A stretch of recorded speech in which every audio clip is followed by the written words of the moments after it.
So I'm Spencer Kimball. Thank you for the introduction. Cockroach DB. This is a product that's been in development for about a year in open source, and we've just recently decided to start a company around it. So you may be wondering about the name. It's a little bit of a tough one for a lot of people to swallow, but people don't forget it. I'll tell you that much. Even people's grandparents don't forget it. And the name is actually supposed to be evocative of the database's capabilities, namely that it survives, the old joke being that, or maybe it's not a joke, after World War III, cockroaches will be the last things left alive. Also, cockroaches will eagerly colonize your kitchen. We want this to eagerly colonize the data center.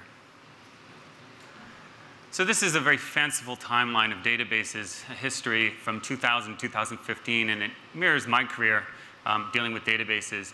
And really the first one, after 30 years really of development and evolution, was SQL and RDBMS systems. And when I got to Google in 2002, I was faced with a number of projects revolving around Google's use of MySQL for their AdWords backend, the database. They had 12 shards, I think, or maybe 8 when I got there. And as the number of AdWords customers increased, they had increased the number of shards. It went to something like 20, and then it went to 30, and then it went back down. They de-sharded, and there were AdWords like war rooms going on and customer downtime. It was a bit of a nightmare. But these systems were great in many ways, especially on a single node, because they had, they're great for applications. You had indexes and you had transactions, and this is a hard-fought set of battles to develop what those things were, what they look like, and they actually were quite friendly for building applications. But really, the horizontal scalability suffered, as I just mentioned. So Google, in sort of a parallel track, was working on something called NoSQL, and this was a product called Bigtable. Bigtable wasn't for the ads product. At that point, it was much more for more of the sort of web scale stuff that Google was doing with indexing and search. NoSQL systems, the idea was we want transparent scalability. So we don't want web scale is really the crucial thing that we're looking for. And in order to achieve it, in order to do this transparently, we have to simplify something. So they cut out the SQL part, that's the NoSQL, and this simplified things dramatically and allowed these systems to make forward progress. The problem was that all those things that they cut out, like joins and transactions, were actually quite useful for applications. And at Google, some group of people actually decided that Bigtable wasn't good enough for building applications. And they decided to build something called Megastore, which worked on top of Bigtable. Megastore was a bit slow, but it did provide transactions and certain amounts of consistency. And people voted with their feet. People just stopped building applications on Bigtable directly, and there were some 100+ applications that got built on top of Megastore. So Megastore is really, I think, the first, at least at Google, move from NoSQL to some new kind of thing. I don't think the term's been defined. That's why I've got a couple little alternatives up there. But the idea here is you want to keep the baby. You don't want to throw it out with the bathwater. These things that SQL and RDBMS systems had developed are actually quite useful, and we need those. But we also want the things to be scalable.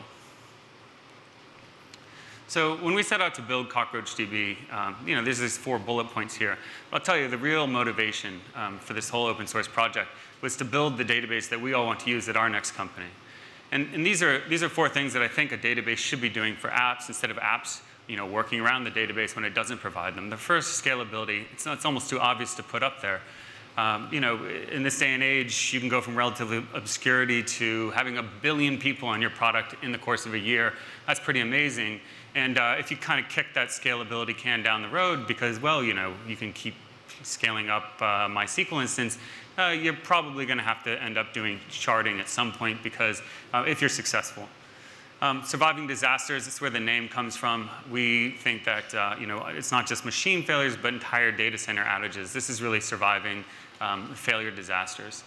And then one truth everywhere. This is 3 words trying to get a deeper meaning. And this is about consistency. And it can be a difficult thing to understand when you're looking at all these different distributed databases on the market.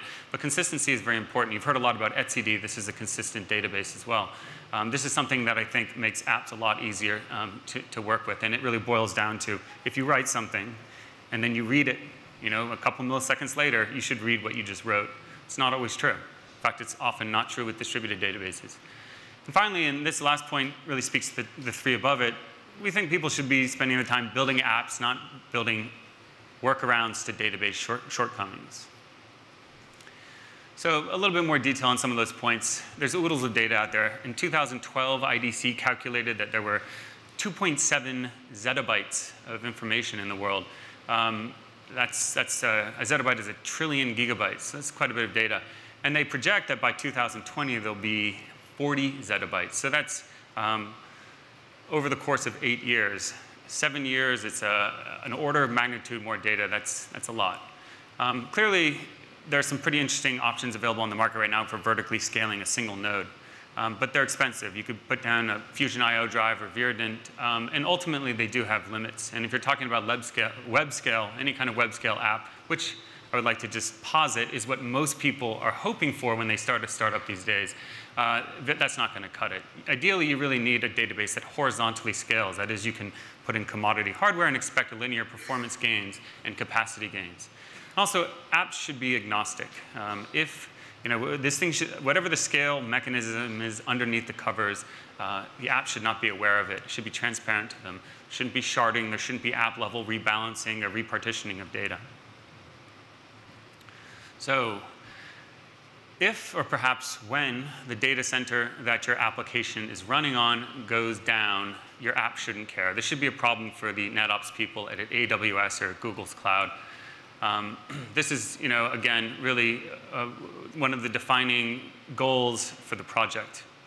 And, with that in mind, things like reboots or machine upgrades, OS upgrades, patches, or disk failures or machine deaths, those things are pretty easy in the context of surviving entire data center outages. This is done in Cockroach. It's very autonomous. Again, that's part of the name. But we wanted, if you add new machines into the cluster that have less information on them and less data stored or no data, then probabilistically other ones that are more full or more busy will rebalance. And that's not something that requires any kind of operator involvement. Also, it's self-healing. If something dies in the system, whether it's a disk or an entire machine or a collection of machines, Cockroach is actually able to use the entire aggregate of the cluster to re-replicate the data that's missing. One truth everywhere. This is consistency. And some of you may be familiar with the CAP theorem. I'm not going to try to explain it right now. It generates a lot of confusion. But there's a choice that you make with a distributed system. And that is either having eventual consistency, where any node can make forward progress, or having strong consistency, or another way to think of it maybe in relation to eventual is instant consistency, where you must require a quorum of nodes in order to make forward progress. And Nick Weaver actually did a lot of this explanation for me, which is great. You can see that I have a value judgment inherent in this slide. That eventual is in that, say no to it, red, and then the strong is in green. Some of you may be colorblind, so that might not be apparent. This is, just my personal preference. It's very hard to write eventually applications on top of eventually consistent databases. And also, this is an important point. Consistency is really, really hard. And if the system that you're basing your consistency on is not Paxos or some variant of Paxos, you should be suspicious. I've seen a lot of apps over my career that talk to two different data centers where one can fail and that failover happens. And there's checks in there to see like, oh, did I reach this? How recently did I reach this? Does this data have like a certain vector clock? There's all the kinds of things that people try to build up on there to get around it. I'd say that that's flying rather close to the sun. And this is the lament of Icarus. I doubt your app is going to leave such a good-looking corpse. So this final point, and it's really a recap of those earlier points and some additional pieces. Apps should not be worrying about sharding. That's just madness. But I'd say that every major Silicon Valley success in the last decade has done RDBMS sharding. Failover is another one. Why should you be dealing with that? Eventual consistency, like why isn't what I just wrote what I just read? These are sort of base fundamental things that apps shouldn't have to worry about. And finally, transactions. These are crucial. I think everyone has realized that recently. You see all of the NoSQL things out on the market, and they're rushing to put transactions in. Amazon tacked them on top of DynamoDB recently.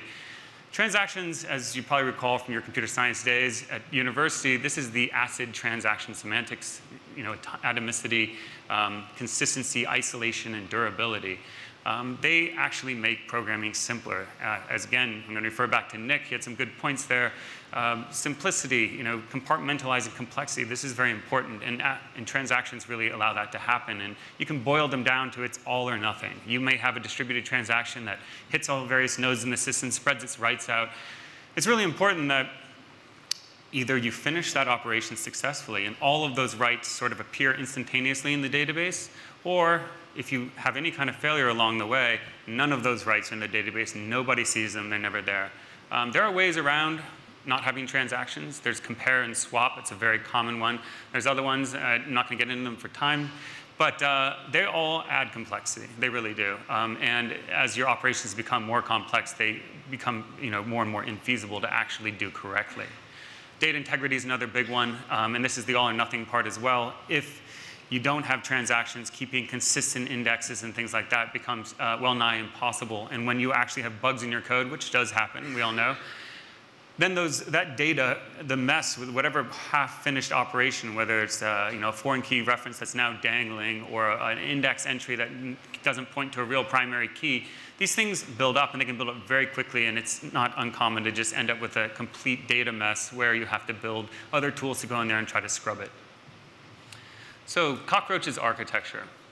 We implement a set of layered abstractions. And again, this is a way to deal with complexity. We don't want the higher levels to have to deal with what's going on at the lower levels. At the highest level, we have SQL and a structured data API. And these are both a bit aspirational right now for Cockroach at the open source project, but the design for structured somewhere quite along the way. And SQL, we're just trying to understand exactly what the right use cases are before we decide whether we're going to put all the work and effort into, say, supporting one of the ANSI SQL standards. Underneath structured, well, I should actually just mention that structured is really what introduces the familiar RDBMS concepts like schemas and tables and indexes. And we actually are kind of in a bit of a debate right now internally whether that should mean whether we want to have schemas or we don't want to have schemas. And ultimately, I think the answer is that you do want schemas, because this dichotomy that I think most people believe in right now is something of a false dichotomy. That if you have a schema, that means that you have to have a lack of flexibility when you're developing. Most people really love NoSQL because, in the process of developing, like, oh, I'll just, throw in the new, field or something on this JSON struct and throw it into my, document store, and that just works, and that's great. Schemas don't necessarily mean you can't do that. I think that schemas and the inflexibility which is associated with them is more of an anachronism that comes out of the way databases used to have to be built when disk space was very expensive and main memory was limited to a megabyte. So distributed key value store, this is the fundamental layer of Cockroach, and you can build any sort of structured data API on top of it. It is a monolithic sorted map. This is in contrast to something that is actually quite common in the NoSQL world, which is called consistent hashing. Consistent hashing allows the keys themselves to determine which nodes in a distributed system the data lives at. So from the key, it's self-evident where it lives. With a monolithic sorted map, you have to take additional steps to locate your data. You have to go look in an index somewhere. Incidentally, a monolithic sorted map is the same architecture that Bigtable uses and Spanner uses, so it's not sort of us going off on our own and creating something wild and new. The nice thing about monolithic sorted maps is they make global ordered data structures possible. So distributed transactions, I've mentioned them before as being incredibly important. One thing to note here is I've, in green here, highlighted all of the bottom 4 layers. And that's really, the distributed transactions flow through all of those layers. And that's important. Tacking transactions on after the fact is very difficult and usually very inefficient if you do it correctly, unless you sort of design them from the ground up. So the distributed key value store, it's responsible for looking up in this index structure where particular data lives, and then directing traffic to the appropriate nodes. You can think about nodes as either being machines or virtual machines, or in fact containers, and that's really where we expect to see this go. Nodes have some number of stores. Stores correspond to physical devices. We use Cockroach DB, which is a Facebook open source variant of a product that Google open sourced called LevelDB, which is something that Sanjay and Jeff at Google open sourced, and that's really was at the heart of things like Bigtable. So RocksDB is quite a bit more efficient with more modern storage devices and has a bunch of extra goodies as well. And then underneath stores, we have a number of ranges. Range is a very important concept for Cockroach. A range is a smallish piece, segment of the larger key value key space. So we actually target these between 32 and 64 megabytes. And a range is defined as a set of replicas of that segment of the key space. And we use Raft at that level for consistency. So this is a bit of a breakout of that architecture. We've got the top 3 abstractions. Those are more logical. And then underneath the physical, where you have the different nodes in the cloud there, and each node has some number of stores. We can break that down. I should just mention, I drew this in Google presentation, so I'm pretty proud of it. But I probably still need to explain it. So in this particular thing, we have 4 stores and 2 different ranges. And you can see that ranges share the stores. They sort of coexist in there, but each one is separate. So there's 3 replicas of the top range in green there, and those arrows represent the Raft communication between them. On the bottom level, we have range 2, and that actually is between stores 1, 4, and 2. So you may have 10,000 stores in your cluster, God forbid, but in that case, any range would be spread between any one of them. And crucially, you can put these ranges, you can sort of hint them where they need to go so that they'll live in certain data centers or certain availability zones as required. Now, I mentioned before we keep these things small. This is important because we want to be able to move them with fine granularity and without much disruption. So if, for example, store 4 is looking very dense or very busy, we might want to move range 1 over to store 2. And the way that that's done, because it's small, it can be a very compact operation, and we do it through Raft membership changes. And so that kind of just switches over there, and store 4 has a little bit more breathing room. So last but not least, in terms of architecture, and this is really born of my own personal inadequacies, I'm really bad at debugging things through many, many layers and many different products. And I wanted to make something that was considerably simpler. And so what we decided with Cockroach is to build something that didn't have any external dependencies necessary to run it, and just have a single binary. And we wanted this thing to self-organize so that when you throw new nodes into it or add new containers that are exporting storage, they don't need to be part of some larger configuration file or setup. Really, all they need is a little bit of bootstrap information in order to join a gossip network where they're able to then advertise, hey, I've just joined the network. I don't have any of my storage used. And then other ones on the network that say, wow, I've got a lot compared to other people on the network. I'd like to start rebalancing. That sort of thing can happen. Also, these things are symmetric. So there's no special roles that are assigned before. Certain roles do emerge in the system, but if something dies, other ones can easily take their place. So there's no masters and slaves and secondaries and primaries, and the list goes on. We're trying to keep this simple. So a little bit of a deep dive into transactions, or maybe a shallow one. We actually implement lock-free transactions in an effort to gain efficiency. Lock-free transactions are another way of thinking of it is optimistic concurrency, is quite efficient if there's little contention in a system. And based on our experience in general, OLTP systems, if the data model is well architected, don't have very much contention. It's actually somewhat rare. And because of that, lock-free transactions will be very, very efficient. We also have a variation of two-phase commit. Remember that these transactions are distributed. Two-phase commit is a very, I'd say, common distributed transaction protocol. We have a variation that's, again, more efficient. And the way it works is that the second phase only requires a single write. And then the other writes that normally would happen in the second phase are done asynchronously. And typically, that second phase can be the real deal killer when you're doing distributed transactions. So this should make a big difference in production.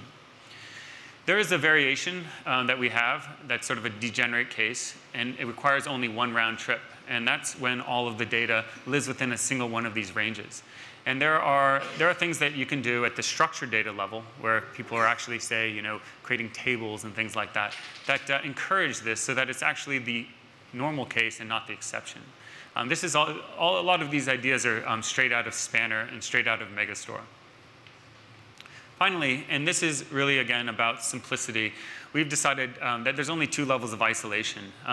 Probably all of you here have, at one point or another, I know I have, struggled with this concept of the ANSI SQL isolation levels. Like, what do they all mean? What's repeatable read? What's read committed?